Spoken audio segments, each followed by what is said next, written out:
then I should be able to. And we're live, right? And now I'm getting the And feedback you're thing. live on YouTube too, right? You're connected on YouTube? Yeah, we're live on YouTube as well. So I think because one right. audio, So let me we're see. using So I headphones, should be that's able why. to share. So we'll get some echoes due to the lack of headphone usage. But you know what? They go live. Maybe we could down the volume a little bit when we're not talking. Let's dip the volumes. All right. So welcome everyone to the third installment of High Stream Live. I'm Kata. We have with us Torian Linton and Shankara Lessie, the brother, out in Micronesia. And we are live on Facebook and we are live on YouTube. And we'd like you all who are tuning in right now to share up the live, as they say. I am going to do so as well right now. So let's just take a second to share up the live while we get these streamers in. So we have 7 already. So if 7 of all you could share up the live, it will be nice. Right. Let me see if I can find it here. And it was a very typical week in Trinidad. We had Kiss Bread pulling a whole set of bread. If all they didn't see the video, or they saw the video, I'm sure by now. Recall. That's real bread. That's real bread. I thought it was glass was in the bread. Well, that's the thing. Eating glass. Well, that's the thing about it now. That's the thing. It wasn't glass because in those How you know it wasn't glass? factories, they put out a release saying it wasn't glass, right? Okay, I would trust that they don't have anything with glass in the manufacturing of bread. That there's nothing glass with glass is involved. sand, you know. Don't get tied up in a glass at the lowest level is sand, you know. You understand? Yeah, but you go into the elemental level. Let me go so deep right now. Sorry, Anna. With your experience in that realm of work, food manufacturing. What do you know about that process? So they shouldn't. Is that glass? They shouldn't have glass on the factory floor for that to reach in. However, sometimes the machinery itself might have plastic or glass as part of the machinery or as a barrier or something like that. So if somebody hit something with crap, or somebody do the wrong thing and didn't follow protocol, you can get some glass in your product. I remember one time where I used to work, we had somebody put a knife on the machine. Obviously, a machine working, right? So vibration coming. So I should start off first. We got a complaint from the customer. They find a knife in the product. So we're like, how the hell? Is that edible product? Yeah, it's margarine. So that means they could butter it one time. That's it. Buy one, get knife free. Right. So they could butter it one time. So the customer complain and everybody like confused, like, how the hell, think. So we like, they'll check the camera now because obviously with food, you could recall tracing from start to finish. So you could see a lot number, you could see what they make, you could see what time it make, all that kind of thing. So when they check the camera now, somebody put a knife on top of the machine, and the part of the machine is after the margarine passed through the metal detector, and it just vibrate, and fall in one of the container, machine seal, machine put the lid, ship out. Knife. Packaged bread. That's what we're talking about with glass. You understand? So, and that is when you have systems to catch a man. So we know Kissy had them systems. So everything is everything. You know. People walk around bread done. So now, okay, continue to. Yeah. So one time, to tell you how serious it is get, this company, right? I ain't gonna call the customer name, but we just used. Sorry, I saying we, like if I still work in it. They used to manufacture a product for this big company. Bro. It was a lactose-free product.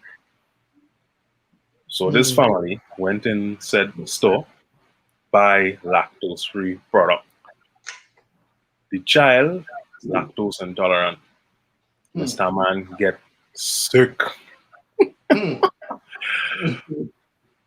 Client say, oh, you're gonna take back all these kids from all the stores across Canada. They ship back everything. Lo and behold, when they watch, the product had 1.8% milk in it. So not no kind of big kind of milk, but it But was supposed to still, have it zero. was zero. It was enough Right. for youth man to get sick, and we had to take back everything. It's supposed to have zero. So I wouldn't say Kiss don't have protocols in place, but It happened. but if somebody could have lost the work, or at least they collect a little suspension. Well, we don't know. Now, according to KISS Baking Company media release, to our valued customers, on Saturday, 24th of April, we recall the number of bread products produced on Friday, 23rd April, due to a possibility that a piece of plastic may have contaminated a loaf of bread. Yeah, see? It is highly unlikely that this occurred, but out of an abundance of caution, so I don't understand how it is highly unlikely, but like Yeah, but you see clearly the plastic went, right? So it went in the bread. So we removed all bread that may have been affected by the piece of plastic. So if you bought bread before Friday, Saturday, you know, that bread would be all right to eat. This does not affect any bread in the island of Tobago. So I mean, you know, like nice Tobago, right? The product recalled, now watch this, now here the heights. The product recalled were all large sliced sandwich loaves, Kiss hot dog bread, coconut bun, which is a kind of more special thing, and lastly, healthy balance whole grain buns. Now, correct me if I'm wrong, but wasn't the picture that went around with the big junk or some kind of thing in it, was that a butter bread? So somebody gonna cut the butter bread and put a big piece of whatever in the butter bread, and look what all they're causing. They want the compensation. Now, again, a butter bread, obviously, you could just chuck something. Now, it is very hard to have a slice loaf where you will see like an actual big piece. It obviously would have been like, you know, small pieces to pieces, you know, or a piece, but not a. All you see that picture? Yeah. Well, Yeah. I mean, a big piece of grey plastic, like it come from an airplane or something. And then and then last week I saw that there was a seizure of weapons. I believe it was in where was it? Central. Central again. A seizure of weapons in Central. All right. And the weapons looked like they was preparing to battle King Kong. Honestly. If not King Kong, then Harambe, because the amount of weapons is like they was going to take on Kong and Godzilla, right? That's right. All right, I mean, I'm seeing thing here, feeling like I find G.I. Joe, right? So again, I don't know how they find that by a man house or something. They find that. How they find it? How we bring it? A bond warehouse in Central. How they bring it? At a bond warehouse. Equal opportunity could be a Shia, you never know. Correct is right. That'll start there. 200 rounds of 7.62 Wolf Performance brand, 150 Rel rounds. Performance. Black Blazer brand, 20 boxes of pure hemp Big Bamboo brand. Right? Wait, that is not wrapping paper. Hemp Big Bamboo brand, like Big Bamboo. Anyhow, that's our next big trade there. Wrapping paper, Big Bamboo. That is bamboo paper. Yeah. Correct. Imagine it's guns, and bamboo paper. Like what's going on. Guns and bamboo paper. Yeah, for real. Yeah. So moving along to more current events, and I want to pick up everybody in the comments right now. We're seeing Sarah live. Well, Shankara, they want to know why you're watching in Sky So. All right. I watch that question whole time. I'm not sure all you feel like violence. What's your screens? I have about 4 screens there. Right. We're fully loaded. I'll full on. You're wilding a big man, Praveen. You're wilding a big man. Yeah. That right tree to climb. You sure it is full 100. Now, I was going to tell you, man, I tell you, is be talking to the master, eh? Yeah, all that. You get the vibes live and man like Shivana and Balgobin boy. Oh, Shivi, yeah. The question is how much, Jason says, how much actually got through if only 2 caches were caught. That is it. It come like drugs, eh? They always say the drugs. Let one man get catch. Let the big shipment come through. Right? That person has a good question there. What is really passing through?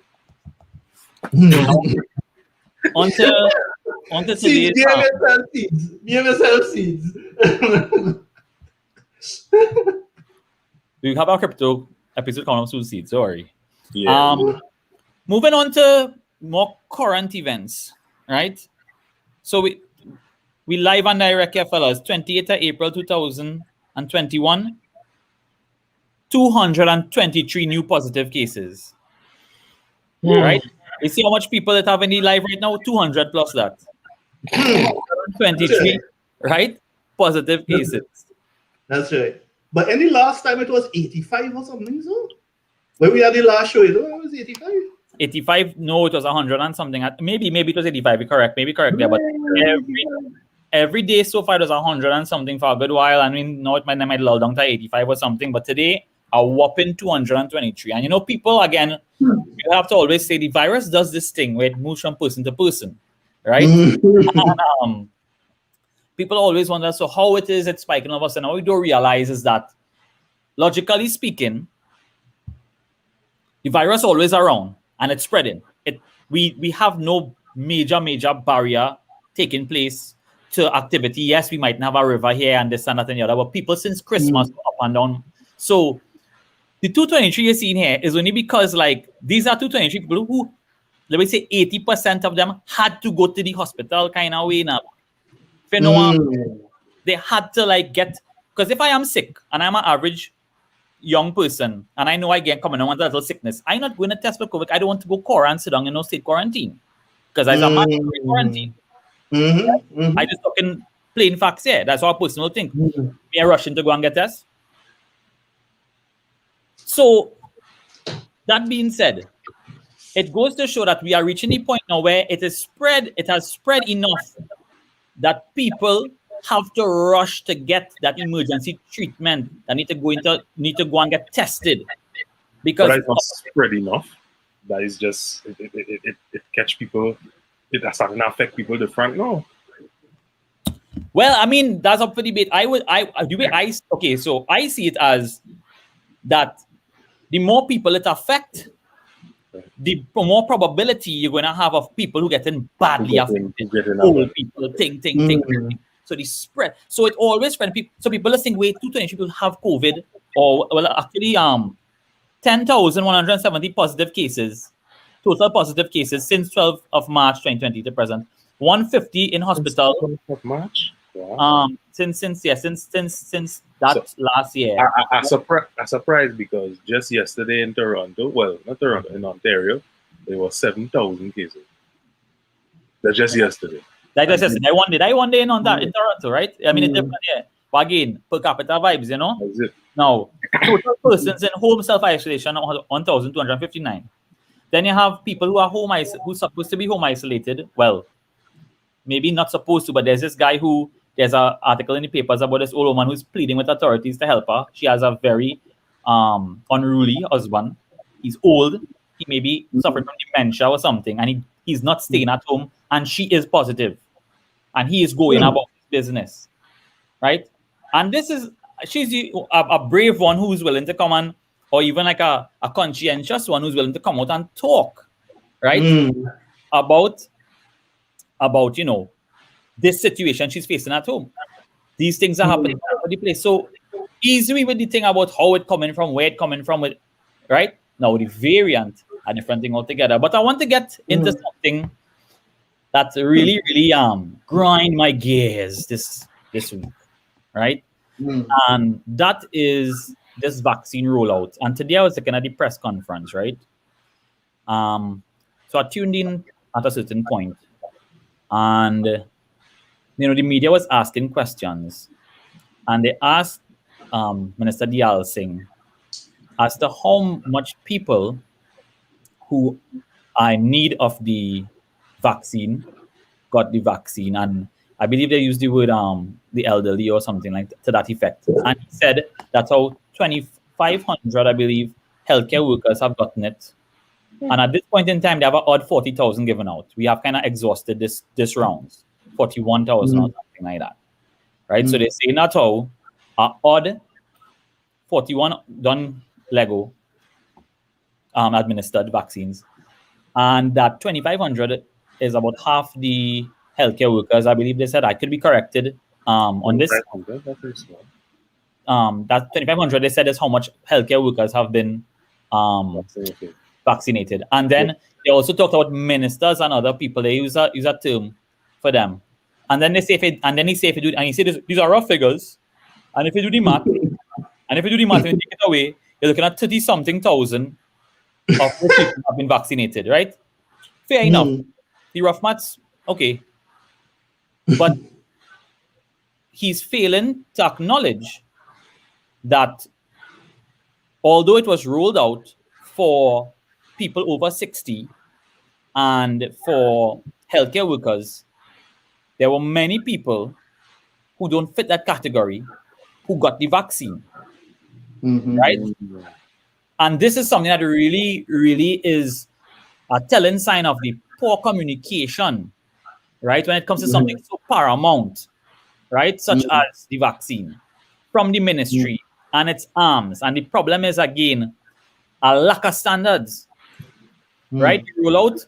Now, before I get into that aspect of it, let me just commend all our healthcare workers in all the health centers who administered these vaccines, everyone who took the calls from all the citizens who wanted their vaccine and were calling and making their appointments. A lot of people had good things to say about the courteousness of the workers who took their calls. A lot of people had good things to say about when they went into the health centers, the kind of treatment they received and all of that. And obviously, the when you did reach to that point of getting vaccinated at the health center, it was a smooth process, maybe a little bit of waiting here and there, but there was a smooth process and all protocols were followed and whatnot, okay, in that regard. However, when asked this question again by another reporter, I think the Mr. Pryor Bihar, I'm not sure what is his name, Pryor, something, he's with the news, and he's stammer a lot when he's talking, but he's the guy, he there since last year. He asked also the question about people who are not 60 and over, are not healthcare workers getting the vaccine, and they could not answer. And then, I myself was wondering what it is really went on with the situation, because we live in a time now where, just like what we're doing here right now, people are sharing what is going on in their lives now. And this is what happened, right? And I'm talking from an individual's perspective going through this. Vaccines supposed to be given out, right? For these people over 60, healthcare workers. And you've seen on social media a set of people who is your partners and friends with vaccine card and vaccine. I get the vaccine, I get the shot. No. That's right. No. I understand that there was this situation where people would have booked and they did not show. And the nature of the vaccine is that, temperature and all of that. And if you catered for a certain amount on this day, they would have taken it out of the cold storage or whatever. I don't know the actual process. If anybody in the comments or anybody wants to come on and speak about this, you are welcome to do so, right? I don't think China get the cold storage one. Or did they? Well, I think all of them have a certain cold storage. Higher levels of cold storage. Pfizer is like extreme cold storage. Yeah. Pfizer is like the thing that you're going to do for the Facebook. Negative. Pfizer and them is like them servers and them that down in the cold now, boy. Yeah. So we can handle that, and we, we storage Pfizer. We ain't like enough for we, right? But we would have to take it out of certain storage. So the thing is, it would waste, because you can't be playing around putting it back, and it is not a roti, right? You can't put that in the fridge and take it back out and play with that, right? You can't give a microwave vaccine. Yeah. Now, that is why they would have not denied people who were coming in who don't fit the criteria, and people. All right, so AstraZeneca doesn't need cold storage, I'm pretty sure. That's I'm not sure. I'm not sure. I thought all need some form of storage. I don't know. Maybe. Right? I don't know. If anybody in the comments again could help us out with that, it would be great. Now, be that as it may, so I would think that I would use that temperature thing as my reasoning to say, okay, that is why. And they are cut, and they were told that. So like Shane Tipasad, he went on he was told by the doctors to let people know that come in because we have things that are going to waste, right? And shall go on us, right? And people using social media to even communicate this. So what you had happen was at first you would have had like the vaccine thing happening slow but sure. And then there was just a burst of activity, I would say, with the vaccine. Left, right, and center, people getting vaccinated, and they are not fitting the criteria, right? So for the minister and them to come and say now that 30,000 old people get vaccinated is wrong, because that's not what happened, right? Now, on top of that, right, what I don't understand, right, is people who made the appointment through the proper channels, reach to the health center with their appointment, because appointments is only for people of that age. They wouldn't, no young person who got an appointment. Now, they might have get an unofficial appointment, but we come to that just now, right? So, people with their appointment showing up on the time they were given, and I know this for a fact, to be told that the vaccine done here, we don't have any more. And that you have to go by XYZ. Okay, let me say what it was. I won't call names, but someone I know, their parents went for it on the day they were told to go for it, right? They went to Marabella. When they showed up to Marabella, they were told the vaccine is done. You have to go to La Romaine or to St. Madeleine or to Siparia. And we are talking about an old couple, right, who make it out of the zone to go and get this thing with their planner on the day to get it, right? They say other old people were there, shaking old men and thing who come to get a vaccine and told vaccine done. And nobody wants to address this, right? Yeah, but okay, talk. Now I'll get back in the You see, here why, before we transition into something else, because let me still say, before we leave what we were talking about before in terms of the temperature, I don't think the temperature is an issue. I could be corrected, but I don't think that is an issue in terms of whether you're wasting vaccines or not. Down here, when we got the, as I say, we got the Moderna operating was required, I think, -15. Pfizer is the coldest, which I think is -70 or something like that. So all our vaccines had to be stored in deep freeze and whatnot, right? And what they were saying is that the manufacturer specify a certain period beyond which those vaccine vials couldn't be used. Because remember, this thing's shipping internationally. So it can't be something where a man ship it to you, it take 3 days to reach, and then when you show up, you know, they say, well, here what, today we don't want to waste this batch, so here what, all you come in and take.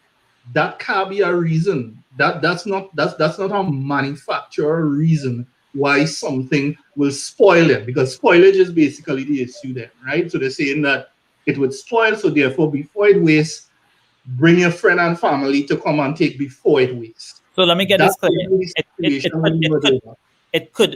That's with what Moderna? Correct. That the first, the temperature. But we talking about AstraZeneca.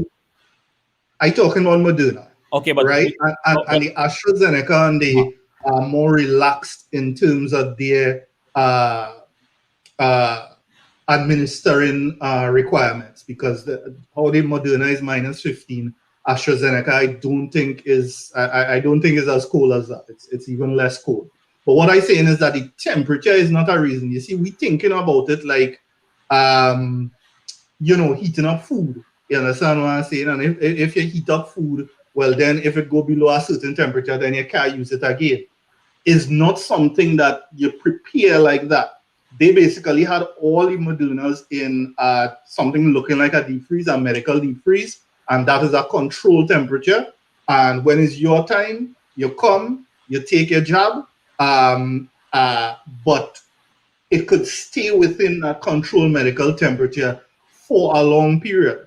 So it's not but I don't think they something could that give you the shot from the deep freeze though. I think that is the issue. So that's why they had to you take it can't out. get what? I don't think they could give you the shot direct from the deep freeze. No, it's not direct from the deep freeze. Okay. But what I'm saying is that because it's all the vibe I get in from Trinidad is that it's almost a whole black market. And why I mention that is because even people in the front line, 2 or 3 people that I know, they actually bypass that whole register and I'll go and that kind of thing. They just call a link and say ting ting ting. All right, yeah, come through. And they went Cuba, yeah, and that was it. You understand what I say? So, and that brings me to our next point. So I'm a bit because I'm sometimes hard of hearing and I kind of managing the comments too. So let's see. Let me just before I move on. You're trying to say that that because we don't have the Moderna, we didn't have the most effective way of rolling it out or something like that. No. What I'm saying is that whatever reason that they give that the vaccine's spoiling, so therefore anybody could come and take. Is not temperature can be a reason for that. It's not feasible because we went through Moderna, which was even stricter with temperature. Okay. And we didn't have to go as in Micronesia, I was talking about you saw the Moderna process and thing. That's right. Fair enough. You understand? Now, so again, I can't see temperature being a reason. Right. So again, it's up in the air, right? As to what and we're getting a lot of information in the comments, and I thank you all for that. We are getting the AstraZeneca limits and so on, Pfizer, right? People are saying mRNA vaccines require cold storage, which is not the AstraZeneca, I believe, right? Correct. AstraZeneca and Johnson & Johnson. So let's come to the more linker friend situation which happened, right? And this is what this is what should not happen, because even if people get linked, because okay, let's say for example, a lot of old people were dragging their foot on getting the on getting the vaccine, and they wanted to get this drive going, so just vaccinate population. Okay, that be the case. Why is it that there are old people going to health centers and being turned away? Yeah, that shouldn't be happening. That cannot be happening. Now, this happened to people, right? There are people who call in for appointment and can't get through. Then there are people who get turned away and they still got through, because again, it's not all hope lost. But what they had to do, they had to call and try to get through someone. Say, hey, here up, I'm going for my vaccine. I didn't get through. Okay, well, I have to go Freeport now. Freeport is the place where I'm going to have it. You know what I mean? And why put people through that? And how it is all these people know to go Toko and to go Mayaro, because they see that they go Toko and Mayaro because they know the S is down Toko and Mayaro. They hardly given out, but they have the thing. Why is it mismanaged like this? So now we do not know factually, statistically, how much. Well, I mean, the statistic might be there, but right now, when they're talking to the minister and them, they don't know statistically who really get vaccinated now, boy. Because so, wait, let me ask a question. So when you get out first dose, they're not like taking your name. Yeah, like that's what I said. The info is there now, right? What I'm saying is that, and as I said before, great effort by the health centers and then rolling out the vaccine in terms of actually jabbing people that take place, right? Because at the end of the day, grateful for whatever we get to, because that's life too now, okay? Right? But moving away from that, why is it that when you are asking questions to these people in the press conferences about, can you give us an indication of how many people of this group have been vaccinated? Right. They cannot say to that. Can't give you no answer because they have no information. Because they know very well that a set of people link a shot, a set of people walk in and get through. And this was the funny thing. So here my situation. I'll talk from what's going on with me.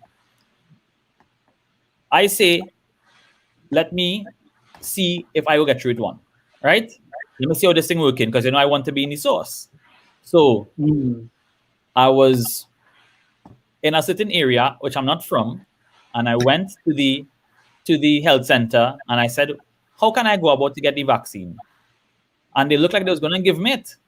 They say, okay, they say, okay, but where you from? I say from XYZ place. They say, oh, you have to go to that place there and check that. Now, if I had say I was from that area, right? You might have get I through. might have be getting through. It's a normal walking, normal. Nah, they must have asked you for some kind of ID with your address or something. No. Well, they would have get at, right? But let me say I was from there. So let me say I was from there, and that was on my address. I was getting through without being told that they have extras or whatever. Right. Why did I know? Because I see young people getting it, and I say to myself, if young people getting it, how is this happening? Can I just walk in and get it? And you're walking in. So the social media spread it now. People start to realize they can walk in and get it. Then when I went to the next place where they said to go, when I went there, it was more RAM. And they watch me and say, I say, what's the process with the vaccine? They say, over 60 and healthcare workers. Right? So then other people here, so you're hearing different things from where you go according to the daily thing. Right? Now, as I said, vaccination drive, people getting vaccinated, all good and fair. Right?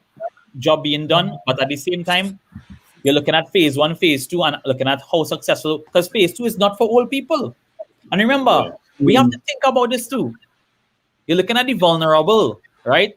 And the vulnerable, not just vulnerable because they belong to just a random group. They are also elderly now, right?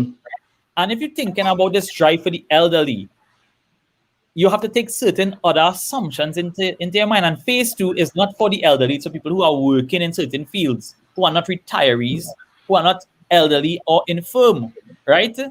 So are the people who get turned away. Let me say a man get turned away from Marabella, right? And he's not a person who really have it in him to call nobody, because somebody probably call and get that fee and say, uncle, well, come on this day, or they call him and say, now what happened? They could have called and tell him so and so day. And he and follow up on that. That is one man who never going to get the vaccine. Because he say, the vaccine done.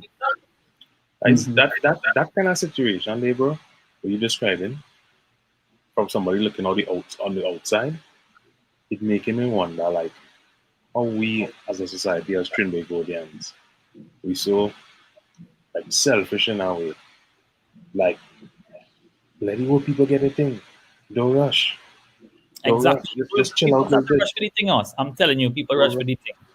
I tell you, people, as you say, they may check in your age, they may check in nothing. And in some ways, I get it. At the end of the day, all of we got to get vaccine, or the idea is they would like everybody to get vaccine. Right. At the same time. So Matthew De Carries brings up a very valid point here. He says, gentlemen, thought vaccines need to be used within 6 hours. Yes, and that is what I know. Right. And that is where I say, okay, I understand fully why it is the walk-ins are being allowed, because they understand. But there were many situations where people weren't given just vaccines because they had extra, like box lunch. It wasn't like that now, right? Because it was, you would think it would be a box lunch situation, which would make sense now. You go, I hungry. It's really on Friday. Yeah, you eat food, you're a human being. Box lunch today. It will spoil, this pizza, this roti, this going to spoil, you should eat it. I understand that. So thank you very much for that, Matthew, because that is where the drive to give it to other people, once it goes into jabbing a human being who needs it, fair. How does that translate to people being given appointments and being told it's done? It's done, yeah. So we, certain things just do add up. And a lot of people were called in and were told they will be called back with their appointment, and they had to call back to get the appointment. They weren't given the call. They had to call back because and then someone brought up a point in the press conference today that 3 doctors to 300 people or something like that. Again, figures could be a little off, but an insurmountable task for one doctor to have to contact and a certain amount of people. And they say, yes, well, it is really a big task. And it's like, what do we expect? Okay. Obviously, in the RHAs and so on, the people doing the calling, they must have like 3-4 people and about 1,000 calls to deal with. You understand? So, I mean, standards. again people Yeah. standards. Like what the hell? But Qatar, but Lamas a question though. Could you get the vaccines in the private hospitals? Like Gulfview Medical? No? I don't know. And from what I hear, and I don't know if we can get Moderna and Pfizer. I don't know. Right. So let me confirm. Because I hear talk how people get it, but I don't know. Right. So let me confirm that I know at least 3 private institutions, medical institutions that offering vaccine. Right. Of course, it coming at a price. That right. real vaccine or a black market vaccine? Me know, but it's reputable medical institutions. But let me make a point here, right? Because there's two key points. Because what we're talking about here is the administration of the vaccine process, right? One, if you get in pay a salary, and this is about bigging up the frontline workers, right? If you get in pay a certain salary, 5,000 a month, wherever, right? Under normal conditions. Since COVID come out, because all these people that call in and scheduling these people and interacting with these people, to me, these people are now at a higher risk because you basically funneling the COVID people towards you. You're like a gatekeeper. You telling me the ministry or nobody feel, well, you risk that these people are exposed to higher? No, so therefore they should be paid more. A little hazard pay. A hazard pay, that's right. Because if you're working around toxic chemicals and that kind of thing, you get paid much more because your risk is much higher. You understand what I'm saying? My sister working in the medical field, I just worry about she because she interacting with this every day. Why you not paying these people more? Because you know what I mean? People had to take much more hours. They had to hold this extra strain. You saying they had to do that for free? Be happy, have a work. That is the mentality. That's the mentality here. I mean, that's the mentality here. Be happy, right? Have a work. No, why I mention that is that the question is, and this is a much bigger question that actually transfers over into civil engineering and estate developments, which is the question of public versus private and which one handles the risk better.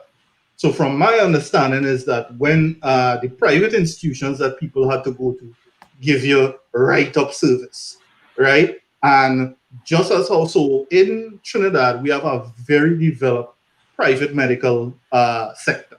All right, many other places in the world, I could tell you in Micronesia, is only public, right? So when I heard that the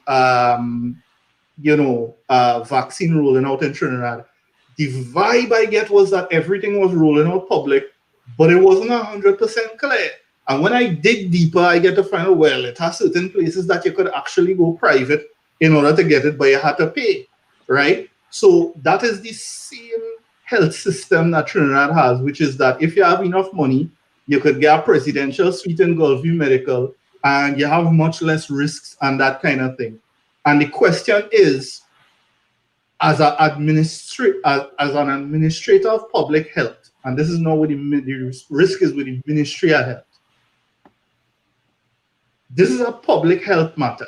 Should you not intervene to then give greater support to the administration of this function? So the private people, they're not going to have their normal nurses who have to support in surgeries and things, do the calling around. They will probably hire a private operator, you understand? And this private operator will have experience in booking people and, managing, after sales service and this kind of thing and whatnot. And, so you're paying for that service, but it's efficient and it's reliable. Because if you remember, even when Joma talked about his friend in Miami, they're booking vaccines, digitally on an app. You understand? Those are private operators, you understand, to a large extent, you understand, but they would be hired by the public people, you understand? So the question is, as the point that you were making, Kota, about standards, why is the Ministry of Health not setting a certain standard that, listen, if you go in public, you have to meet this standard. If you had to hire a private company to do it to get a standard, do what you have to do. But you see, by them staying back now and saying everything is everything, it allowing our mafia to run. You understand? And you just call your partner and you understand? And that's what it is we are going on here. Well, I mean, it's the same concept like why they keep the MRI machine and thing broken in the Yeah, but in the somebody hospital. in the comments might have just posted the answer for your day. According to TV6, Dr. Roshan Parashram says private hospitals and companies can import the COVID-19 vaccines once they have the requisite approvals.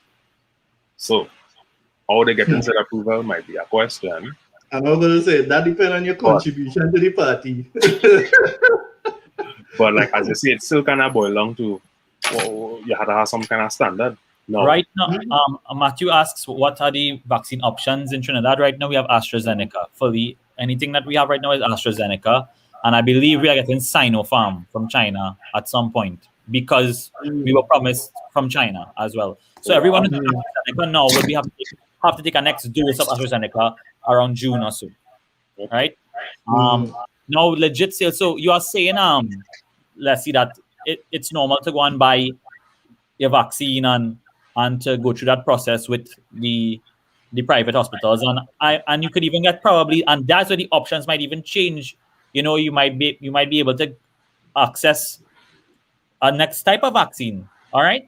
So right. again, because it's a business now, you liberalize the market. You know what I mean? Right. So it's a matter of, well, you know, if I could pay for it, you know, then I pay and I get it. You understand? Well, I don't know if the WHO approved Sinopharm because I don't know. I just So I could talk about that. So and that's one thing that I think people have to understand too.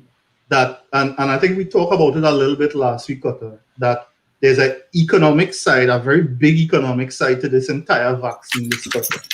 And people have to understand that, you know, it wasn't free to create these vaccines, and it's definitely not free to roll it out, right?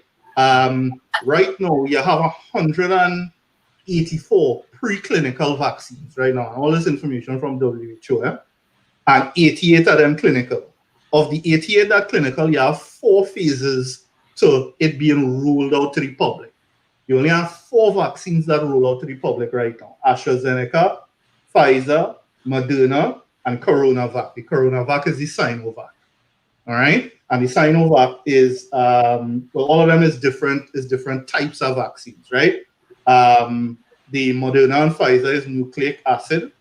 The AstraZeneca is viral vector, and the CoronaVac is whole virus. So each one of them have different ways of doing it. But also keep in mind that if you have over 184 and 88, that is over 250 vaccines. If you have 250 people who come in and want to bring vaccine on the market, that's telling you it has money in it. Nobody can do it. All of them is not Mother Teresa. You understand what I'm saying? So if they're coming into it with money, then the question is then what are you getting and what is the risk to you, which is something you always have to consider. And also keep in mind that all the vaccines are not administered the same way. You have intramuscular, which all these 4 vaccines are. I hope a lot of people realize that some of those vaccines to come is intranasal. I mean, you're getting it in your nose, and you have intracutaneous or subcutaneous, which means you're getting it below your nail, right? So, of all those vaccines that come in is different. Right now, you have the intramuscular one, which seems to me one that, you know, a lot of people okay with getting. But what you say there? Sputnik? Nah, Sputnik is one of the WHO approved.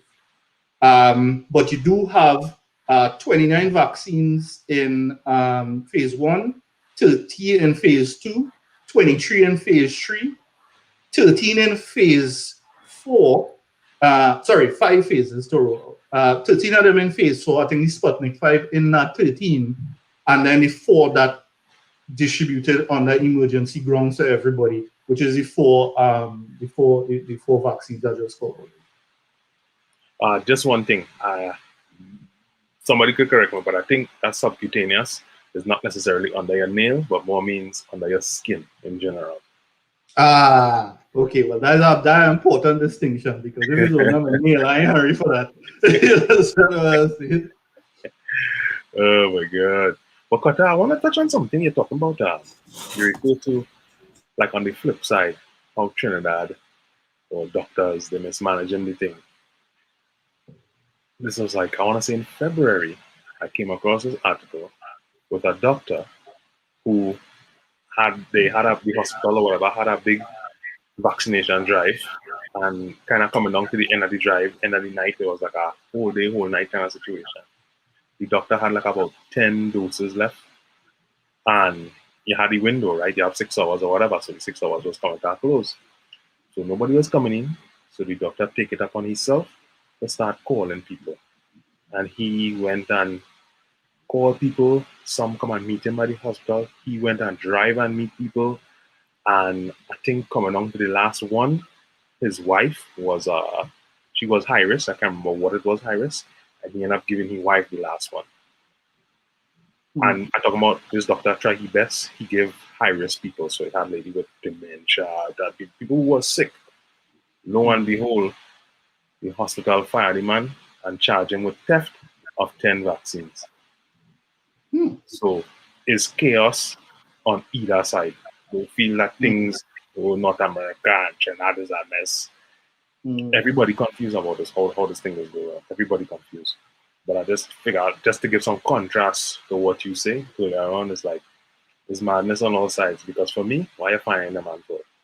And I think the cost of them 10 vaccines total to be like $150 or something like that. So the man had 6 vaccines he didn't want to waste. He tried to distribute, so he called. So why was what?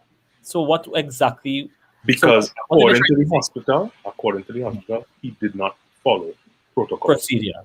Said protocol dread then our boy. You understand? That's the thing about nations like that. They are not deviating from the rule. When it comes to those things, especially like with the medical field and thing. Because it's very easy to get sued for anything there too now. We don't have a culture of suing and things. That's the next thing too. Really and truly now, boy. And that is bleeding to real things now. Because in America, you make one mistake in the wrong place at the wrong time, you're going through now. Here people could do anything, and it's like, well, what are you gonna do for that? You understand? Because in culture and this litigation and it's just so different now. And I mean, in a way too, it's a double-edged sword. Because look at it. Look at what's happening with that guy. That guy don't deserve that. He don't deserve that. Exactly. Again, this is what the double-edged sword of certain level of standards across the board now. But what is the toss-up? Does the pros outweigh the cons? Exactly. And again, the pros would outweigh the cons, right? At least in his mind. But the hospital was like, nope, lost it. And I was talking about the pros outweighing the cons when it comes to like that level of stringent rules now. Because there would be cons. Because the cons in that situation is that guy. That guy should not go through that. You understand? But again, and look, we have Nara saying we don't even like to form a line in the snacket. Okay? Yeah, but true. But you remember that cutter for doubles at least don't when naps there. Who used to form a line? It was who could have reached the front and squeeze in the front to get doubles, and if they could get through, you get a tall man to go in and the tall man used to, And I think a lot of cafes on the whole, any school cafe, it's happening in the school line, you just have to tell them, you just have to go and have somebody saying form a line, because it's madness. It reaches the point also where you have to give the smaller children, like the Form 1s and 2s, recess 10 minutes before recess, because otherwise they will not get nothing for recess. Yes. They require their own recess, because it just they can't get through. And that's a cultural thing with us, Yeah, but one thing though, Kota, I mean, you mentioned, one good thing that, America and these countries do is, how this fella breach a process and, they basically sue him, is that they sue him? It's a culture it wasn't suing, but I mean, like, it to me, it was an intersecting kind of concept now of like, you do something that there's a standard and you didn't uphold that standard, and you can sing for it now. You can get sing for it. Yeah, and in his case, he got fired. He got reprimanded. It's not like he was trying to hide or duck because he had relevant paperwork. He submit the paperwork and explain everything that he did and why he do it. And I was like, nope. Yeah. No, but I agree. that yes, they have a more stringent culture, and in that, it's something that, some countries ought to look to emulate. But let me ask you this. So 2 days ago, let me see. Yeah, 2 days ago, the 27th, the European Medical Medicines Agency, EMA, them is the ones in Europe who basically saying yea or nay to vaccines and whatnot. They actually sue AstraZeneca for breaching contract to deliver 90 million doses. So they sue it, right? And remember, they are the same people who put AstraZeneca on pause. In March, AstraZeneca was suspended by 18 countries as big as Germany, Spain, Italy, Thailand. Australia went a lot further. Let me get you this quote, because at the end of the day, people ought to understand that, yeah, you look into these bigger countries, but understand that these bigger countries also are not crystal clear in their position. They are positioning themselves on the edge so that, whether they have to lean one way or another, they will lean in that direction. And why I say that is Australia, out of most countries, took the strongest stance against AstraZeneca and Johnson & Johnson, right? And the Australian Technical Advisory Group, the head actually said, here's quote, the incident, because everybody say, well, the risk will balance itself out on a larger scale and this kind of thing, which is why, the blood clots happening, 3 to 6 within a million, so therefore the risk low enough and that kind of thing. ATAGI is the name of the group. They're recommending Pfizer now, right, across the board. So no AstraZeneca, no Johnson & Johnson, Pfizer across the board. And here the words they use, the incidence of blood clots was extremely rare, they agree, at 4 to 6 cases per million, but the complication can cause a death rate up to 25% when it occurs. Now, understand that when you have medical people making that distinction, and as I say, someone very close to me, had the effect of that. Understand, people, that this is your loved ones still at the end of the day going to take this thing. And although the risk may look normal at a grand scale, that is from their perspective. You always have to understand the risk that you take in from your perspective. If you know you have, different ailments, different lifestyle diseases, the risk is higher. You understand? And Australia makes sure they put itself, in that bracket where they say, listen, no me and that. You understand what I'm saying? Now, that story, this is not me saying one way or the other. Because the converse to that, of course, is India. Right? And India is in total mayhem at this point. You understand? Total mayhem. The second wave of COVID hit India. Let me see if I get some numbers for India for you. What's going on there? 1 million new COVID cases every 3 days. That don't even make sense. That's 3 Trinidad's every day. Every 3 days. That numbers don't right? even. The daily death toll is 3,300 people. They say right now, you see how we talk about lining up and things, Qatar? That is what's happening with crematoriums in India, where you have lines of gurneys and men waiting to come and burn their loved ones and that kind of thing. I seen that. Right? World news. I seen that footage. Yeah. The National Command and Control Center of COVID in India say it uses up 90% of the oxygen supplies in the country. Yeah, it have level hospitals, no oxygen. Right? No oxygen. So for them, right now. So for them, it had no talk of AstraZeneca versus thing. Partner, if you have vaccines, bring. Listen, we need to vaccinate the place because here what's going on. Study the ones we're using right now is from them, not so? That's right. And they have now paused all of their exports because they have now taken a position similar to the US, which is where we see about they cannot do with what we get right now. You understand what I'm saying? India is the 89th highest country in the world. in terms of vaccination rates. Their population not fully vaccinated is 1.7%. Imagine that a 2 billion plus population, only 1.7% are you think fully vaccinated. 144 million people vaccinated already. And every 100 people, they have 11 people vaccinated. And Trinidad still below them. All of their issues and all their Kumbh Mela and all of their religious things that are not going on stop. That is huge COVID risk that's still happening. They're still above Trinidad in the table. Trinidad is 130th. We vaccination, fully vaccination of the population is 0.02. There's 1.7, we 0.02, right? And we have 27,000 people vaccinated, and our parts per 100 is 2. The highest on the list is Gibraltar, who is 95.1%. Fully vaccinated, 68,000 total doses shared, and 204 per 100 people.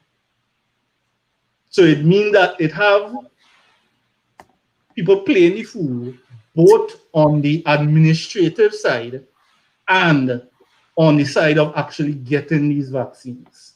Because I could tell you out here, when things was getting dicey in order to get vaccines, the UN, actually, there's an agency in the UN called UN Ops that supports in that regard in order to get vaccines. So when I see letter going from Trinidad to US begging for vaccine, is make me wonder, well, is it that we have no money? Or why we begging? Right now, in this, Trinidad is 130th. St. Lucia higher than we, Jamaica higher than we, Bermuda higher than we, Cayman Islands higher than we, almost the Barbados higher than we, almost the whole Caribbean higher than we. Well, when the man was asked, when the honorable was asked, right? When he was asked about the vaccine situation and the lack of vaccination of a month or two ago, let's say 2 months ago, he say, well, ting, we don't beg. You know, so which brings the question, so that's all we could do? That's what it comes down to, that if we don't beg, we don't get, and that's all we, so again, good question, you know. Is it that we have no money for these things, right? After the 0.9 billion that was given for COVID, depending to the what is it called, the fund? The Heritage and Stabilization. I mean, you tell me, my friend, you tell me. Again, he was asking something earlier. Why does the ministry, right? Why do they not make a priority to hire more people to take these calls and specialize people in this call center, these kind of things? Again, that would require, my friend, a lot in money, right? To things that money was supposed to go somewhere else that's much more important, right? Okay, that's less money to play with, as they might say. All right, so that's a no-go now. You understand? Yeah, well, I might disagree with that. Because up here in Canada, and maybe come back to what I touched on before, is like we as a society, as Trinbagonians, we need to stop thinking me. It had a group, they vaccine hunters. So we roll out not going too good up here either. And this is a group of volunteers. They decide to dedicate time to figure out where have vaccines and inform people through various social media outlets to help them, not book, I guess, in some cases, as well as just let them know, like, yo, this particular drugstore, hospital, or clinic, or whatever, giving out vaccines. Go check it out. So, yes, that makes sense. Some weight to what you say regarding the government to step up, but at the same time, we as human beings understood, maybe we ourselves could be a little more introspective instead of just government, gimme. Well, trying to do something myself. Well, but in a way we did that, but just it didn't really because that's how people get to know about it. In a way, people publicize that you could get the vaccine here, there, and so on. Again, using social media. Now we have to also understand that in our culture, we don't have old people as remember, if we roll out to elderly, they're not going to be the ones seen on social media certain things now. You know, it's other people. But and as Rainier say, but Torian. But we can know what's coming next. But No, but I would still say though, Cutter. But Torian, I mean, these vaccine hunters. I mean, is that an unregulated thing? Because how people know what standard of vaccine? I mean, how they know they ain't fooling it with water and giving people. What people are doing? Torian, what I think some of are right. Or they're playing Kool-Aid in the thing or something. They are people who take it upon themselves to bridge the gap with information from the authorities to the average man who on Facebook who is trolling and not really know what's going on. It's like, here is what's going on. Yeah. They are people of the zeitgeist who, of the generation who could just get into the social media more in a hands-on way than from Ministry of Health just send out a little notice on their site and people sharing that, but more like using Twitter and thing in a way and just getting pushing it out. And you're right, Torian. We need more of that, but in a way too, we have to understand that is also how people got to know about the vaccine being the extras, and the extras and that kind of thing, and that blew up because I tell you, I reach. Right? Because I say, let me see what it's really about. And I see for myself how different health centers was doing different things on different days. And the same people who got told from Marabella, it do have none. I would be surprised if on next day Marabella had and they weren't told to come back themselves now. Because it's like again, standards, but we are correct.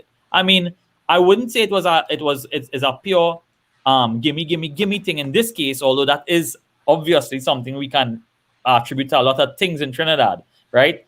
But in this case, is standards by which we hold the authorities who are given the duty of ruling out these paramount things now, boy. Because honestly, Horse, it was a free-for-all with every health center. It is how on that day, them two cities, it was not across the board, on like an understood notion, and a lot of people also they milk the system because of the links thing and so on, and that is sad now. That's our next thing that I don't. Does that happen in Canada, Torian? Do people milk the system in that way? I would say it's probably a little bit more difficult to do so. But it would have people who could do it. It's have people who take an advantage. I think I mentioned in the last episode a man who fly to indigenous areas or Richmond. Fly up to try and get a thing, right? So it have people who came in. So taking advantage in that way. It have so up here. In our case, it was people going Toko and things. People from Valse going Toko. That is pretty much how it is. That is equivalent, exactly. Because they hear Toko, they got the shot horse come down Toko again. Normal. Again, true. So it's like an effect. You understand? So I see in the comments here, like from Vanny, like it have fake vaccine, it have a black market going on up here for fake vaccine and fake tests and fake whatever. Is a serious thing. In Trinidad?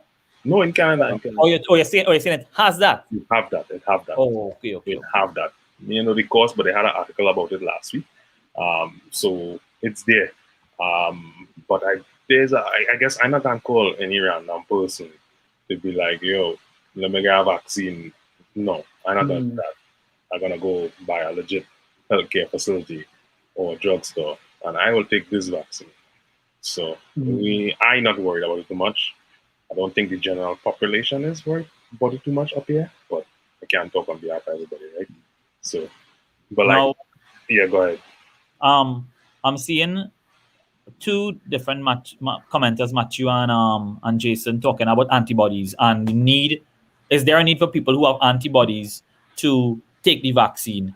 Jason says, one thing I don't get, and I may be on the deep end with this. However, people who were tested positive and after quarantine and isolation and got negative, wouldn't they have antibodies already? So that's one thing to think about. And funny enough, Matthew also brought it up. I'm not getting this scroll function right now for some reason. But he also brought up that if you have antibodies, you don't need the vaccine. I think there's a lot of conflicting information out there. Exactly. Now, in regards to this, we are going to have some guests coming on soon. A guest in particular who will shed some of his information, his perspective, and shed some light on this issue. Because he's a doctor, and everybody has a different take on the situation because there's so much things that are up in the air, And many people would like to make it seem as it's written in stone and that this is the way it is. And even Shankara brought up something a little while ago about the risk and what really is the risk. And we all know that how there is a bit of a guinea pig factor with this vaccine as well. It's not to say we're going to turn into agents of Magneto, but at the same time, you don't know exactly how this is interacting with certain cases. You are hearing reports that women under 30 are at risk of blood clots. You are hearing reports that people who are on the pill and so on, they shouldn't take the vaccine. It could cause a scene. Then there is clearly a case where if you are a heart patient and you take the vaccine, you may be putting yourself at a certain level of risk. Again, does the pros outweigh the cons? Is it just a matter of you being the statistic? Again, these are people's families, right? These are the elderly in your family and so on. People, losing their members. And again, how many of these things can be coincidence? There's no actual, hard data as yet. But we are getting the talk on the ground that certain people, they take the vaccine and now next week they died and but we can't really say for sure if the vaccine has a part to play in that. But again, we have to deliberate on these things and take it as it comes, because at the end of the day we're talking about human life here, and it's not no scare tactic thing that you have to know the risk involved. And a lot of people they will wait before. What you don't want is people just taking it without weighing those risks before.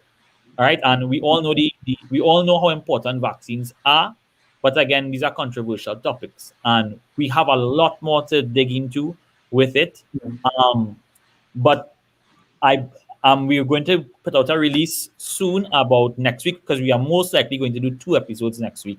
One, continuing this talk on the vaccination process, the COVID situation. The COVID situation in Trinidad right now is getting out of hand, and it was always on a trajectory to get like that again, and it is now back to that stage. And for those naysayers about COVID, overreacting, look at India.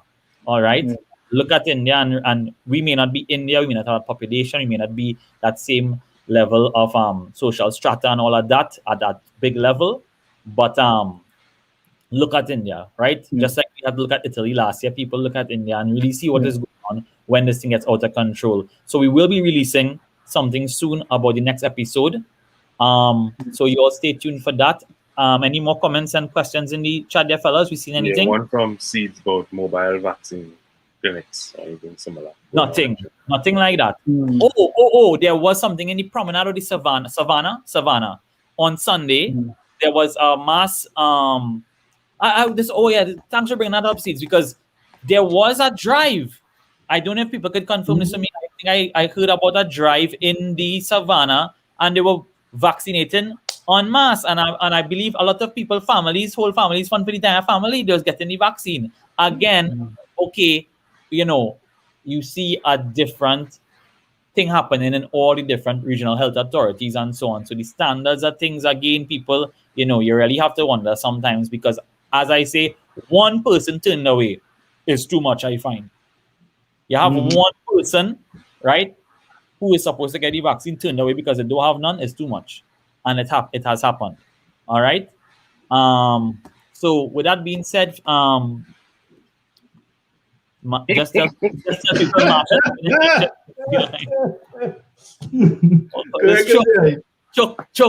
choke. All right. Well, so I think we'll wrap it up there for today. All right. So thank you guys so much for joining us for our third installment to the podcast. We will be having the 4th and 5th next week. All right. So enjoy your night. Be safe, everybody. And we'll pick up next week. Out here. Later. Bless. Wine.